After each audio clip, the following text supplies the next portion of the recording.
Yes, so my name's Alex Brees and I'm the CEO and founder at Unheard. And Unheard is a music tech company that uses data to empower independent artists and musicians. So currently when an artist creates a track, they distribute it to the streaming platforms, then they need to amplify that song to ensure it reaches as many people as possible. Currently the options available to the artist when it comes to that marketing side of things are very manual. An artist has to understand how to run social media ads, then use data to set those ads up, then set them live and monitor them. It's a very laborious process, especially if you're a creative. And the same with playlisting and press. An artist will have to try and find a Spotify playlist that looks right and is powerful. They'll then have to find contact details, pitch to it. It's a very manual process. And what we've done is we've automated that full spectrum. So imagine now if you're an independent artist in particular, but by the way, we also work with signed artists. Imagine once you've created that track and uploaded it to the distributor, you can just take out your mobile phone and run these really well targeted campaigns to amplify that release in a few easy steps, which means as an artist, you can continue to focus on the creative side of things away from marketing. And we're 15,000 artists using the product now. We haven't spent a penny on our marketing and we're growing really, really quickly, which I think speaks more to the appetite for the product that we've built rather than how good the product is at this moment in time. And we've got a lot of work still to do to build out that technology, but we're in this for the artists. So I think playlisting is quite clearly an important topic for a lot of artists. The majority of artists that come to our app, they come to our app to use our playlisting function. But what I'd actually say to artists is focus on consistency. So if you continue to put music out consistently, once every 3 to 4 weeks, maybe 5 to 6 weeks, depending on how much content you have, then the algorithms will then pick that up. And if your music is good, and it's gaining traction naturally, the algorithms on Spotify will support you with algorithmic playlisting, which then might feed into editorial playlisting. So I would say consistency is the key piece actually around playlisting, but also around general growth in your strategy. If you did want to think about third-party independent playlisting, which is what we do on the app, so we have a network of around 25,000 independent playlist curators that range from the likes of Ministry of Sound all the way through to just people that have created great playlists in their bedroom almost, and which are really powerful and do drive streams. And if you wanted to look at that, it's challenging for an independent artist because there are 67 million of those playlists out there on Spotify at the moment. But we have built a tool which will identify the most relevant and powerful playlists for you specifically. So if you are looking to move on that independent third-party playlisting, my recommendation would of course be use the Unheard app, find out which playlists work for you, and then you can pitch to them directly through the app. Otherwise, it becomes a manual playlist when a manual process when you think just about that independent third-party side of things. So I think two things actually. I think when we talk to artists, some of the first things they ask or tell us is how much they want to spend on promoting their release. And actually my rebuttal to that question is, why are you thinking about spending money already? Why don't you think, okay, if I have £0 to spend on marketing my music, what should I do or what can I do which is really going to set me apart from other people? And so that's what I'd actually say to artists. If you want to amplify your music, you want to run ads on social media, think about how you can do that for free first. Run lots of tests, be posting different types of content, see what resonates with your audience. And then once you've found the piece of content that gains a little bit of traction, then create more of that content. And only then, once you've understood which content works for your audience, should you start to pour a bit of fuel on the fire and invest in marketing your music on social media. I think the other key piece to this, which I mentioned on playlisting too, is consistency. Artists should be posting content consistently. They should be posting once or twice a day on platforms like Instagram, using Instagram stories, Instagram reels. You should be posting 3 or 4 times a day on TikTok. Essentially, you want to bring people into your world. And the best way to do that is by being consistent. I think also what you've got to try and think about is that these platforms, Instagram, Facebook, Spotify, they'll reward you if you're using them properly. So what do these platforms want you to do? They want you to post content consistently. They want you to post good content. They want you to be engaging with your audience. And if you're doing those things, these platforms will then start to reward you. But I guess remember as well is it's never been more competitive. If you're an artist now, you're not just competing against the other, 8 million or so artists that are on Spotify. You're also competing against movie stars, influencers, people in gaming, podcasting. So it's incredibly competitive. So you need to think about what you're posting. Create content that is interesting, is relevant, but is also different enough from other people that you're going to actually start to garner an audience.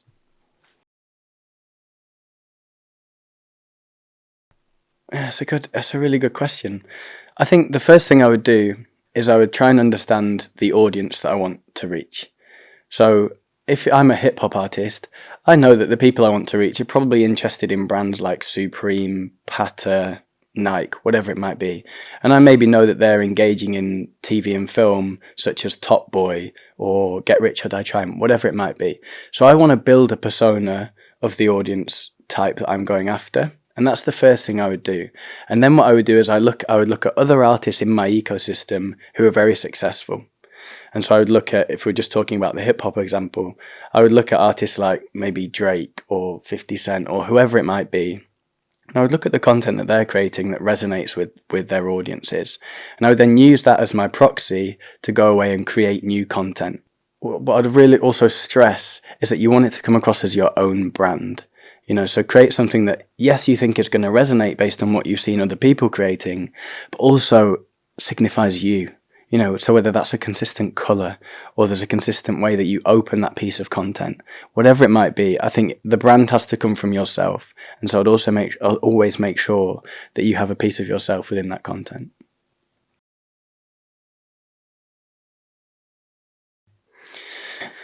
Yeah, and I actually think it depends on who you are as an artist, which genre you sit in, and which age and demographic or target audience you're going after. So, if you're a rock band and you're going after people who are interested in dad rock, for example, then maybe Facebook's the perfect platform for you. But if you are looking to create new music like Pink Panthers or whoever it might be, where it has a much younger audience, then TikTok would be the relevant platform for you. So I think it really depends on the type of audience you're going after as to which platform you could use. And what I'd also say to artists is, why don't you try and think about building a fan base that you can talk to directly? If you're using social media, which are great platforms and are needed for the amplification of your music and to grow an audience, you still need to go through that platform to communicate with them. And actually, not all of those people are going to hear what you're posting and what you're saying because of the way these platforms work. But why don't you try and build an email database? Or why don't you try and build a WhatsApp group? Or something that allows you to talk directly to those fans with no intermediary. That allows for greater monetization. You can sell directly to your fans, you can sell merch, you can sell tickets, NFTs, whatever it might be. And like I said, you're not reliant on this third-party middle platform. And so that's actually what I'd encourage artists to do more of is, yes, focus on the social media side to amplify what you're doing, but then focus on email databases, WhatsApp groups, to really build that core audience from which you can start to create revenue.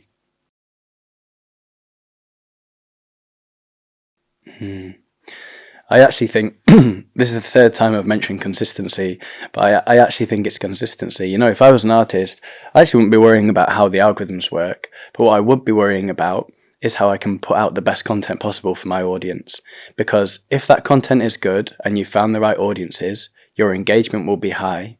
You'll be able to create good interaction, there'll be good save rates, and these are all metrics that ultimately will feed into the algorithm such that Instagram will start to support you.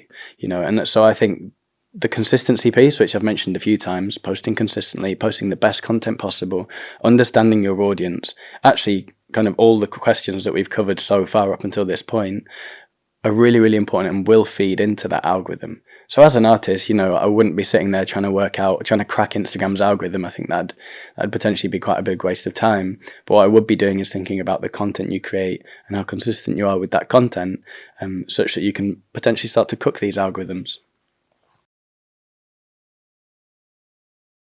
I'm a huge advocate of artists doing the work themselves. I think if you can become that DIY artist who has an understanding of how to create, has an understanding of how to distribute, has an understanding of social media, then I think it puts you in a really powerful position to negotiate the best possible deal with a major label. So I'm a huge advocate of that. And I think tools like Untitled app are a piece of that puzzle for an independent artist, on the promotional side in particular. But I think labels still have a huge part to play. I think if you want to amplify your music internationally, there are really very few companies you can work with that have a base in each of the key music markets, who have a really understanding of the local territory, who'll be able to amplify your music in those key territories internationally. So I think for me as an artist, what I'd be thinking about is, okay, I'm an independent artist, I've released my first track. How can I garner some momentum globally? You know, I'd be thinking about global music markets that I could garner traction in. Then I'd be thinking about how can I monetize my audience a little bit better? So how can I create that email database or that WhatsApp group so I can start to sell NFTs, tickets, merchandise, and again, generate traction, but from a core audience and revenue perspective. And then I think you're in a perfect position to be able to go to a major label and say, I've got streams globally, I've got some traction, I've got some revenue, people are engaging with me, look at my core audience, look at all these stats that I have to show that. I need help to amplify internationally in the local area, in the local regions. And I think then you're in a good position to negotiate a good major label deal, and then you're in a good position to really amplify what you've created as a DIY artist. So I think that international piece is really important from record labels.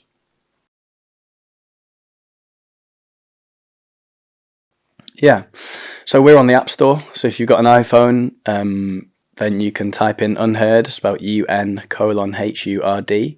So we've stylized it a little bit. Or you can actually search for music marketing on the App Store and we come up at the top. Hopefully by the time this views, we'll still be at the top. And once you've downloaded the app, then you plug in your Spotify name. So you search for that in the toolbar, and then we'll start to pull in data from your Spotify, from your social media platforms, and we'll create a to-do list for you, which will be a simple checklist and will allow you to make sure that you're all set up for your first ever release, if it is your first ever release. If it's not and you're looking to promote your music, then we'll show you how to do that on social media, and we'll allow you to run those campaigns on social media too, and playlisting too. So we'll also help you land on the most relevant playlists.